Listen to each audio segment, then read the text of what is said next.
You know, something you always hear people kicking around, whether it's at the range or like scrolling through forums, is how to get that absolute peak performance out of an arrow. Oh, definitely. And dead center in that whole discussion is always FOC, forward of center. You've been digging into this, and we've got some pretty fascinating stuff here from, well, a real authority on arrow performance. Yeah, that's right. This document we're looking at, it's from Dr. Ed Ashby.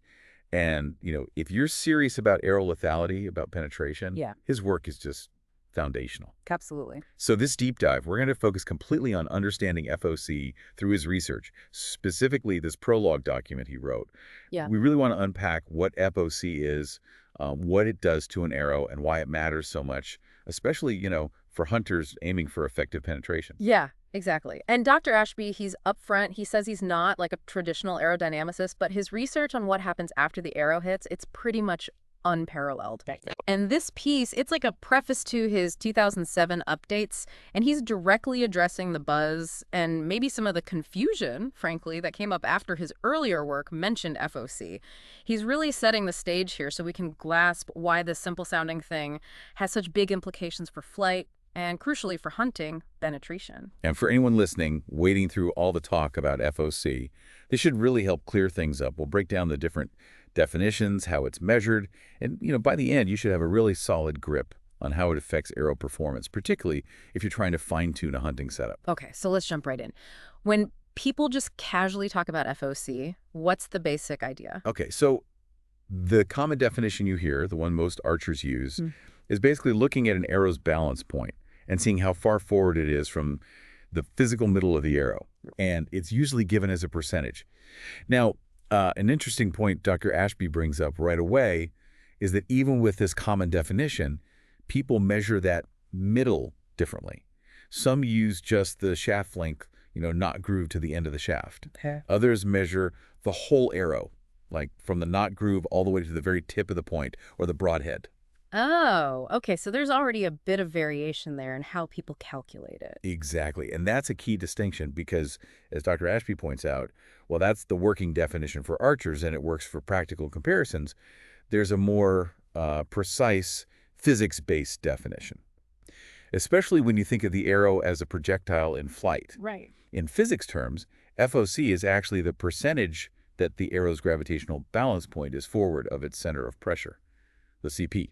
Center of pressure. Okay, that sounds important. What exactly is the center of pressure? Is it like the aerodynamic center? Yeah, think of it like that. It's the exact point along the arrow where the maximum force from air resistance is trying to bend or pivot the arrow as it flies. Okay. But here's the tricky part. Unlike the balance point you find when the arrow's just sitting there, the CP isn't fixed, it's dynamic. It's constantly shifting based on how the arrow's moving, the forces acting on it, the initial launch, drag, wind, all that stuff. So the FOC we measure statically is one thing, but the real FOC in flight involves this moving target, this center of pressure. You got it. And for simplicity, the formulas archers use just kind of assume the CP is at the midpoint, either the shaft's midpoint or the whole arrow's midpoint. It's a simplification, but it gives us that useful relative number for comparing arrows. A practical benchmark. Okay. Okay. Now, Dr. Ashby makes another really important clarification. He says the center of pressure isn't always the same as the point where the arrow actually flexes the most. Why is that distinction important? That's crucial. The CP tells you where the force trying to bend the arrow is strongest, but where the arrow actually bends most. That depends a lot on how the arrow is built, its shape, the materials. Right, like the stiffness profile. Exactly. He gives the example of two cedar shafts, say. One is parallel its whole length, the other tapers. Same mass, same static stiffness maybe. They might have similar CPs with the same point weight, but they'll flex differently when shot because the mass is distributed differently. Ah, Same goes for aluminum versus carbon shafts, even if they look identical on the outside. The material itself bends differently, especially during that initial launch, the paradox phase. makes total sense. It's not just the force, but how the arrow itself reacts. So given these different definitions, the simple one and the physics one, how critical is getting a super precise FOC number for the average archer? Well, Dr. Ashby argues that for most practical tuning and comparison, you don't need hyper-accurate measurements. What's more important is consistency, using the same method so you can make meaningful comparisons between setups. A relative reference point. Precisely. But he does stress that understanding the difference conceptually between the simple measurement and the dynamic reality of the CP is really helpful for grasping why extreme FOC has such a big impact, especially on penetration. Okay, definitions down. Now, what does FOC actually do? He uses this fulcrum analogy, which seems helpful. Yeah, it's a great way to think about it. Imagine that FOC point, the balance point is the pivot, the fulcrum, around which the arrow wants to rotate or wobble in flight. Okay. Any force hitting it, or a bad release, wind, even just the drag from the fletching, tries to make the arrow pivot around that FOC point. Yeah. And this creates lever arms. Lever arms, so one in front and one behind the balance point. Exactly. You've got the rear lever arm from the FOC point back to the fletching, and the forward lever arm from the FOC point up to the tip. And how do those lever arm lengths affect things? The rear lever arm is key for fletching effectiveness. If you have a longer rear lever arm, which happens when you have a higher FOC percentage, your fletching has more leverage. It means the fletching can apply more corrective force to stabilize the arrow's tail, even with less surface area. So, higher FOC makes the fletching's job easier. You might even get away with smaller vanes or feathers. Like using a longer wrench to turn a stubborn bolt? Easier. Perfect analogy. Now, one thing to be clear on. Changing FOC changes the pivot point, right? It affects stability, how it resists wobbling. It does not directly change how fast the arrow spins along its axis. Got it. Rotation rate is mostly down to the fletching design itself. Exactly. Spin comes from the vanes or feathers, maybe grooves in the shaft or knock. FOC is about that pivoting stability. So historically, why did archers even start measuring FOC? What was the original point? Dr. Ashby explains that for a long time, the main reason was really just to figure out how much fletching an arrow needed to fly straight. Yeah. Knowing the balance point gave them a baseline to understand how much steering force they needed at the back to counteract any wobble or aerodynamic forces. It was all about getting stable flight with the materials they had back then, wood, early aluminum. But, as we'll get into, modern materials really opened up what's possible with FOC. Right. Speaking of measuring, you mentioned the two common ways, AMOS standard using shaft length and the other using total arrow length. Dr. Ashby says neither is really correct. Why not? Well, because, as we said, the true FOC involves that dynamic center of pressure, which neither formula calculates directly. Okay. Both methods are just practical ways to get a relative feel for where the weight is. The AO standard, using just the shaft, became the industry benchmark, mostly for comparing bare shafts, before points and fletching were added. So the percentage you get from either formula, it's just for comparing arrow A to arrow B using the same method. It's not an absolute aerodynamic property. Exactly. Think of it like static spine on a shaft. That number tells you how stiff one shaft is relative to another on a tester. It doesn't tell you precisely how that arrow will bend when you shoot it from your bow with your form. Ashby uses that great example. Tune an arrow perfectly from a center shot bow, then shoot that same arrow from a bow where the rest is way off center. The static spine is the same, but it might act way too stiff or weak because the forces hitting it are different. Yeah, that makes the dynamic aspect really clear. So FOC number, like spine number, is a useful relative guide, but only part of the dynamic picture. Totally. Neither static number captures all the complexity of launch and flight.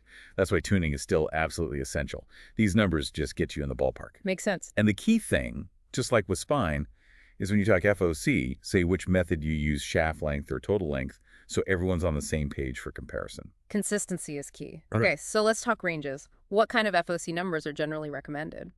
Dr. Ashby mentions Easton's historical guidelines. Yeah, Easton's older recommendations, based on that AMO standard formula using shaft length, kind of broke it down by discipline. For FITA, long-range target archery, they suggested higher FOC, maybe 11% to 16%. Okay. For 3D, often shorter shots, a bit lower, like 6% to 12%. And for field archery and hunting, they put it in the 10% to 15% range. Interesting that the FITA guys shooting the furthest liked the highest FOC. Why would more front heavy be better for long distance? With those long ranges, accuracy and minimizing wind drift are everything, right? Sure. Higher FOC generally means more inherent stability. That allows archers to use smaller, lower-profile fletching. Ah, less drag. Exactly. Less drag means the arrow holds its speed better over distance, and crucially, that smaller fletching catches less crosswind. Both huge factors at 70 or 90 meters. Makes sense. Less sail area at the back. Dr. Ashby uses that airplane analogy too, comparing FOC to handling. How does that work? Right. He likens a high FOC arrow to a plane with its center of gravity way forward. That plane is super stable, wants to fly straight, resists getting knocked off course. Okay, like a cargo plane, maybe. Yeah, something like that. Whereas a plane with its center of gravity further back, like a low FOC arrow, is much more maneuverable, agile, like a fighter jet. But it's also less stable, needs constant input to stay on course. And for hunting, you want the stable cargo plane, not the twitchy fighter jet. Absolutely. You want maximum stability. An arrow that resists wind, brushing a twig, maybe slight form flaws. So the analogy suggests higher FOC generally promotes that stability needed for hunting. Okay, so if higher FOC is generally more stable, why weren't those old recommendations just go as high as you can? What was holding things back? That's a great point. Dr. Ashby notes that FOC has been around a while, and yeah, originally it was about figuring out fletching. But those historical ranges were also really shaped by the materials available then. Wood, aluminum. Right. There were practical limits to how much weight you could pile on the front of a wood or early aluminum arrow without messing up its flight or, making it too fragile. But then carbon came along. Changed the game, you said? Totally. Carbon chaps let archers push FOC way higher than ever before, while still getting great flight and durability. It really blew the doors off those older constraints. What about the other end? Can you go too low? Is there a minimum FOC? Well, he mentions fly shooting, where it's all about pure distance. Some fly shooters experiment with very low, even negative FOC arrows, where the balance point is actually behind the physical center. Whoa, how does that fly? It's super specialized. Theoretically, it might reduce drag under perfect conditions, but practically. Those arrows are incredibly sensitive, really hard to control, very inconsistent, like that unstable fighter jet analogy again, but even more extreme. So what can we learn from flight shooting about FOC then? It's really interesting. He points out that in competitions, you see huge spreads in distance from guys shooting those low or negative FOC arrows, like arrows landing 60, even 100 yards apart. Wow, inconsistent. Very. But the archers, who are consistently winning, setting records, often they're using surprisingly high FOC arrows. Their arrows tend to group much tighter, maybe within 10 yards, even at crazy distances. It really challenges that old idea that low FOC is always best for distance. That's fascinating evidence from the extremes. Now, what about trajectory? Does a heavier front end make the arrow drop faster, like people sometimes assume? Dr. Ashby's own testing with what he calls extreme SOC arrows actually suggested maybe the opposite, at least anecdotally, at longer ranges. Really? Flatter? Yeah, he observed his extreme FOC arrows seemed to shoot a bit flatter than similar arrows with normal FOC, especially out past typical hunting distances. His theory was maybe the higher FOC helps the arrow recover from paradox faster. Straightens out quicker. Right. Less wobble early on could mean less drag overall, so it holds velocity better. It's a hypothesis, but an interesting observation. Okay, so bringing it all back to hunting. Why do hunting arrows, according to Dr. Ashby, specifically need more FOC than target arrows? What's the main driver? The broadhead. Simple as that. The blades. Yeah. Unlike a field point, a broadhead has blades, more surface area. It acts like a little wing up front, creating steering forces, that wind shear effect we talked about. Okay. The fletching at the back has to constantly fight those forces to keep the arrow on track. Higher FOC gives the fletching that longer lever arm, remember? Right, more leverage. Makes it much more effective at overpowering the broadhead's destabilizing influence. It's really critical for getting good, consistent broadhead flight. And does arrow length matter here too? Like for guys shooting shorter arrows out of faster bows? Absolutely. Shorter arrows, just by being shorter, have less inherent stability. That rear steering arm from the fletching back is physically shorter. Less leverage again. Right. So if you're shooting short arrows, you generally need either a higher FOC percentage or more fletching surface area, or both, to get the same stability as a longer arrow with maybe less FOC. Same idea often applies if you shoot fingers instead of a release. Finger release can sometimes impart a bit more initial wobble, so again, more stabilization is needed, and higher FOC helps provide that. More weight up front becomes even more helpful in those cases. Okay, so higher FOC means better fletching leverage, crucial for broadheads, maybe even more so for shorter arrows or finger shooters.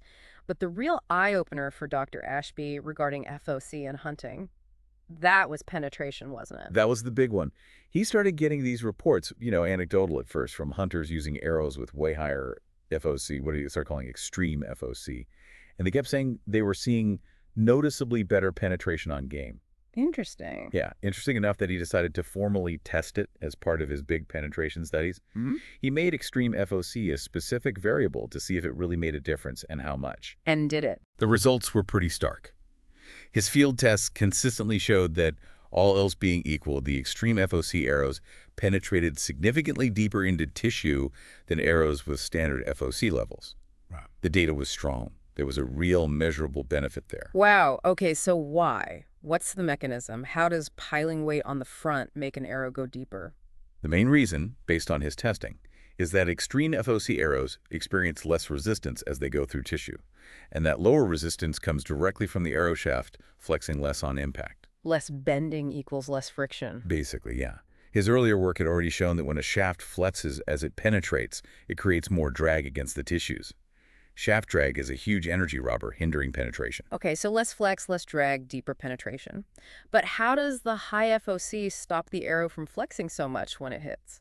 He points to a couple of key things. First, with extreme FOC, most of the arrow's mass is way up front. That means there's less mass trailing behind. Less mass at the back means less inertia pushing forward on the shaft, when the front suddenly stops or slows down on impact. He uses that great brick analogy. That's brick on the stick. Yeah. Hold a stick with a heavy brick on the far end, then bump the end you're holding. The stick flexes a lot because the brick keeps wanting to move forward. Right, inertia. And flip it. Hit the brick end first. The light stick trailing behind, it flexes way less because there's hardly any mass pushing it from behind. Extreme FOC is like hitting with the brick end first. That's a really clear visual. Okay, so less rearward mass pushing. What's the second factor? The second factor is that concentrating the mass way up front creates a much shorter forward lever arm. That's the distance from the very tip back to the center of mass. Okay. This also means the dynamic center of pressure right at impact is also way forward. So you only have a short section of shaft between the broadhead tip and that concentration of mass. And a shorter section of shaft is just inherently stiffer, harder to bend. Like trying to bend a short pencil versus a long one. Exactly. He uses the shaft and brick analogy again here. Hold the shaft near the middle, try to bend the far end, it flexes easily. Now, hold it right up close with the heavy brick end. Try to bend it now much harder, right? Yeah, much stiffer. Shorter lever arm. He also uses that string analogy. Hold a string taut, push it in the middle, the front part bends. Push it right near the end, hardly any bend. If you could pull it from the very front, like the mass pulling the arrow straight. Virtually no bending at all. So, less wasted energy on flexing and vibration, more energy going straight into penetration. That's the core idea, conservation of force. And he adds another benefit of high FOC, faster recovery from Archer's paradox. It straightens out quicker, leaving the bow. Right, which means, especially on closer shots, the arrow is flying straighter with less wobble when it hits the target. Less wobble at impact also means less induced flex, better penetration. He even mentioned seeing penetration differences between super close shots and ones just a few yards further out where paradox might still be settling. And we already talked about better broadhead flight with high FOC. Does that straight flight help penetration too? Definitely. If the arrow hits straighter, all its force is directed forward along the line of penetration. If it hits slightly angled because it wasn't flying perfectly, some force gets wasted, pushing sideways, increasing resistance. Makes sense. What about the fletching? You said high FOC might let you use smaller fletching. Any penetration link there? Indirectly, yeah. Smaller fletching means less air drag in flight. Hold speed better? Slightly, yeah. More retained energy and momentum downrange could mean a small boost in penetration potential. Plus, less wind drift with smaller vanes, which helps accuracy in open country hunting. Any effect on noise? Probably minor. Less fletching might be slightly quieter, but he notes fletching shape and material are likely much bigger factors for noise. He throws in a cool anecdote about a Sioux elder preferring owl feathers for silence, but generally it's a small factor. So it really stacks up. Extreme FOC seems to offer multiple potential advantages for hunting, all funneling towards better penetration. That's exactly the picture Dr. Ashby paints in this prologue. It sets the stage for why extreme FOC became such a major focus in his later, detailed study updates on penetration. He really saw it as fundamental. Okay, so for listeners wanting to check their own arrows, can you walk us through that AMO standard FOC calculation again, the one Ashby used in his studies? Sure thing. It's pretty straightforward. Step 1, measure your shaft length. That's usually from the bottom of the knot groove out to the very back end of the insert, basically where the shaft stops. Knot groove to end of shaft. Got it. Step 2, put your point or broadhead on, then find the balance point. Easiest way is just balancing it on a thin edge, like a knife edge or a proper balancer tool, until it sets level. Mark that spot. Find the teeter-totter point. Okay. Step 3, measure the distance for the bottom of the knot groove to that balance point mark you just made. Knot groove to balance point. Right. Step 4, Take that balance point distance and divide it by the shaft length you measured first. You'll get a decimal number, like 0.6 something maybe. Okay, divide balance distance by shaft length. Step 5. Subtract 0.50 from that result. Subtract 0.5. Yeah. And finally, step 6. Multiply that number by 100 to get your FOC percentage. Times 100. Okay, seems straightforward enough. Yeah, and he shows the formula too. FOC percent, balance point distance, shaft length, 0.50 by 100. He also quickly mentions that other method, using total arrow length. Gives a different percentage number for the same arrow, but the arrow itself is obviously still balanced in the same place. And crucially, if you want to compare your arrows to Ashby's findings in the later studies, you must use this AMO standard formula based on shaft length, because that's what he used consistently for all his relative FOC data. Gotcha. Use his method to compare to his results. Makes sense. Exactly. He wraps up by just reinforcing that these FOC numbers, however you calculate them, are relative values. Like static spine, they're part of the language of archery.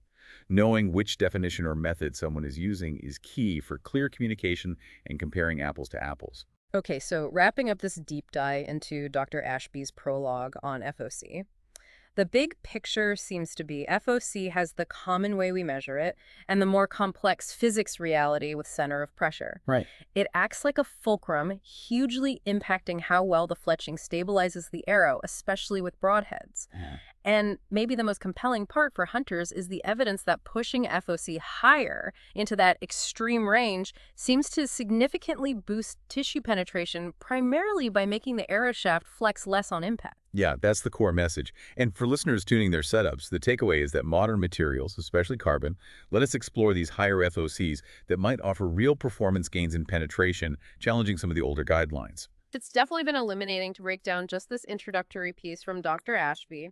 It really underscores how interconnected all these arrow components are.